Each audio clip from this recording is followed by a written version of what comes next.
First Salman రాజు start చేసినప్పుడు గుడిసె, ఆ గుడిసెలో 7 కూర్చోబెడితే 7వ అమ్మ మాడదు. మాకు చెప్పాలి ఆయన సల్మాన్ రాజు. అందువల్ల అట్లా తెలిసి. ఇంకో విషయం ఏంటంటే, అంటే వేరే విధంగా అనుకున్నాను, ఇప్పుడు ఏదన్నా మనలో వ్యాధి ఉన్నా కానీ ఏ దేవుడైనా తగ్గగలరా?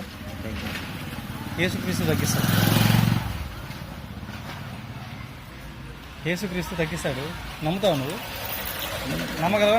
నమ్మలేవా తగ్గిద్దని? ఉన్న రోగం తగ్గిద్దని నమ్మకం ఉందా లేదా? నమ్మకంగా చూడు, నమ్మకంగా వెళ్తే వ్యాధి ఖచ్చితంగా తగ్గి. నమ్మకం లేదా? వెళ్ళు, చర్చికి వెళ్ళు. నా మాట ఇదిగో, ఒక్కసారి వెళ్ళు, అద్భుత కార్యం చేస్తాడు.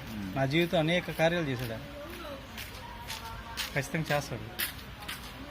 ఉన్నాయి డబ్బులు, అది నెంబర్ చూడు నాకు.